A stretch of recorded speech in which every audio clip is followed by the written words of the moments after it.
Hi everyone, I'm here to talk about my latest research, Rhythmic Pixel Regions, multi-resolution visual sensing system towards high-precision computing at low power. I did this work along with my colleagues Alexander Shearer, Nguyen, Srinivas Lingutla, Yifei Liu, and Robert LiKamWa at Meteor Studio, Arizona State University.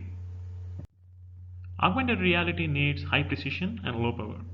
High precision to accurately overlay digital objects on top of physical world, and low power since these head-mounted devices operate on batteries. But the problem with high precision low power computing is pixel memory traffic. So that is being written and read out of the memory. We need high resolution such as 4K at 60 FPS for high precision, but that would generate huge data rates across the memory interfaces. That is the reason why existing devices operate at low resolution such as 480p at 15 fps for power efficiency. But unfortunately, low resolution results in jittery experiences. Our goal is to enable high precision and low power at the same time by reducing pixel memory traffic. And we do so by integrating our encoder and decoder hardware interfaces. The key idea here is to discard pixel memory traffic wherever resolution is not needed while preserving details wherever it is necessary. Let me illustrate this with the help of an example. Instead of sampling the full frame, we only sample the regions around key points. Usually there will be several hundreds of key points per frame, and we sample several hundreds of regions around those key points. This idea is reminiscent of several other technologies such as video compression, multi-ROI cameras, and event-based cameras. These technologies are great, but are not sufficient. Specifically, video compression decimates pixels after DRAM, as it needs multiple frames inside DRAM for block matching. On the other hand, there are off-the-shelf multi-ROI cameras that support ROI-based readout. But the problem with those cameras is they don't scale with regions.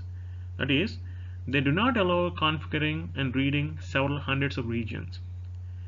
Finally, there are event-based cameras in which each pixel encodes the change in intensity instead of the intensity itself. But the problem with those cameras is they do not scale with resolution because of their bulky per pixel circuitry.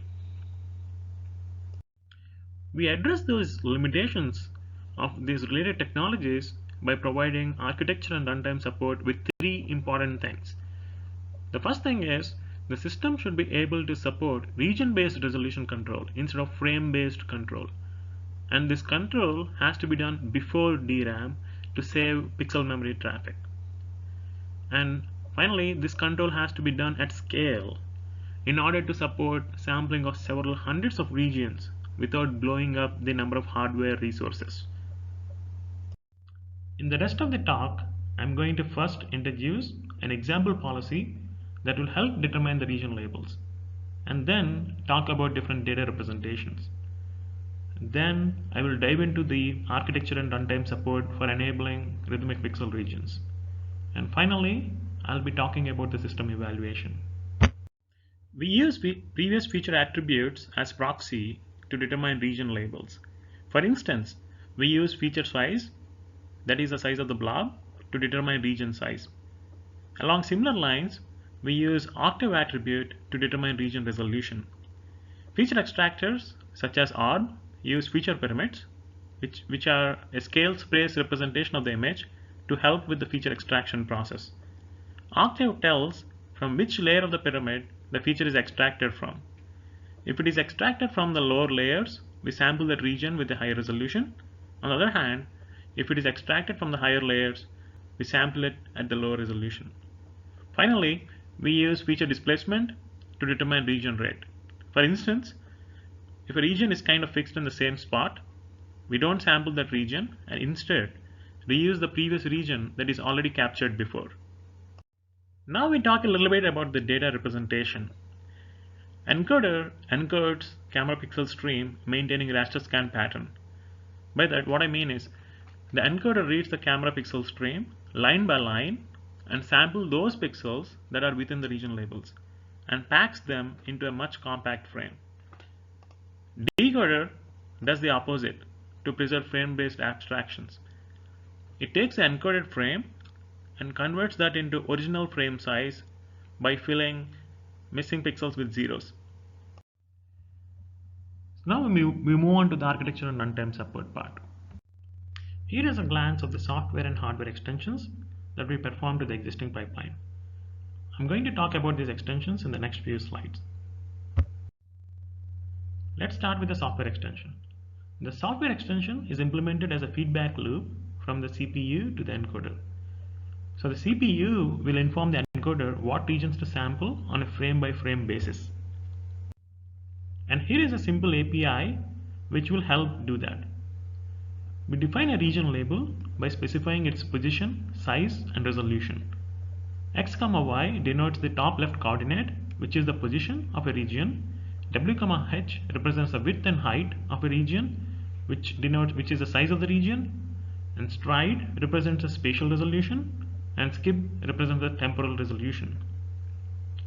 The developer can define several such regions and pass them as a list to set region labels function. Now we talk about the hardware extensions. The first hardware extension is the encoder, which we integrate between ISP and DRAM. The encoder takes the incoming camera pixel stream and selectively discards the pixels based on region labels and writes the decimated pixel stream to the DRAM. The encoder maintains the raster scan patterns of the camera pixel stream while performing this decimation process. What it entails is to check whether a pixel location falls in any of the region labels and sample accordingly. This is done through a comparison engine. The comparison engine takes the pixel location from the sequencer and compares it against every single region label stored in memory map registers. Obviously, this process can't be done sequentially, as there is a tight performance constraint to process 2 pixels every single clock cycle. One way to optimize for performance is to have as many comparison engines as region labels. But the problem with the solution is that it doesn't scale with regions. For instance, if there are 1000 regions, it would need 1000 comparison engines, which will blow up the hardware resources significantly. To perform the encoding at scale, we propose 2 work-saving techniques. First one is search space reduction. The idea here is, instead of comparing pixel location with every single region label, we compare only with those region labels cutting that line where the pixel is located. We introduce a ROI selector block for this purpose, and this ROI selector block takes an exhaustive set of region labels stored in memory map registers and shortlist only those region labels which overlap with the pixels row. On top of this, we also pre-sort the region labels based on their row location in the OS layer to further reduce the workload on ROI selector block. Overall, search space reduction and pre-sorting techniques results in much fewer comparison engines, thereby leading to scalability. Next, we talk about the second hardware extension, which is the decoder. Since the encoded frame can't be deciphered directly by the vision applications, we need decoder that unpacks the encoded frame and reconstructs the original frame to preserve frame addressing abstractions. And this process needs to happen on the fly without affecting the application performance. Here is our decoder architecture. It mainly consists of 2 units. First, the pixel memory management unit receives the pixel transaction from the application in decoded address space and translates it to encoded address space before sending it to the DRAM. This is in the same spirit as traditional memory management unit, but specialized for pixel-based transactions. The second one is the resampling unit. The resampling unit receives the encoded pixel stream from the DRAM and reconstructs the decoded data by filling missing pixels with zeros before sending it to the application. Now we move on to the system evaluation. We used Vivado high-level synthesis HLS to build our encoder decoder modules and integrated them into Xilinx revision stack video pipeline. On the software side, we used SDSoC to integrate our API into the vision applications. And we mapped different vision workloads on top of this platform. Specifically, we mapped 3 vision workloads and evaluated them over different datasets. We evaluated VSLAM over an in-house 4K dataset, face detection over choke point dataset, and human pose estimation over post-track dataset. I'm going to cover the results for VSLAM workload. Other workloads have similar trends. The first thing I would like to demonstrate is the flexibility of rhythmic pixel regions. Our hardware-software extensions allows us to express different number of regions with varying sizes and spatiotemporal resolutions. As we can see from these statistics, the number of regions vary from as low as 500 to as high as 1000, with the region sizes varying from as small as 70 by 70 to as large as 230 by 230. And the stride of these regions can grow anywhere from 1 to 4, while the rate of these regions goes from full rate to 1/3 of full rate. And the next thing is the use of rhythmic pixel regions is also memory friendly. The figure shows VSLAM pixel memory throughput for different baselines. We can see that rhythmic pixel regions reduces the pixel memory throughput significantly, up to an average 50% compared to frame-based computing. And algorithms are still reliable even with this memory traffic reduction.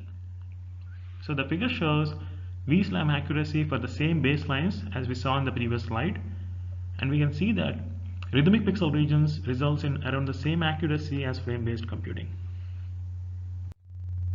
All of this is possible due to our scalable encoder. In this chart, we have the number of regions on x-axis and the number of FPGA resources on y-axis. We can see that the resource needs for a fully parallel encoder exponentially increase with the number of regions. Our hybrid encoder, on the other hand, would be able to do the same job with almost constant number of resources.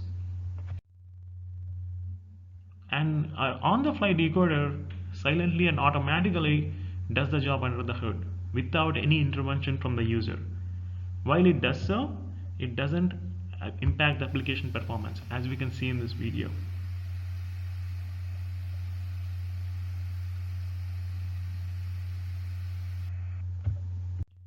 I'm going to talk a little bit about the future work that we would like to explore.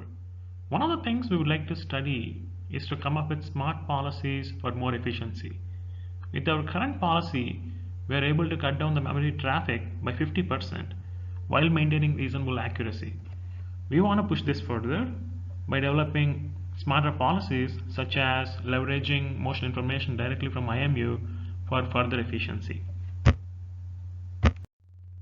Second thing we would like to work on is better integration.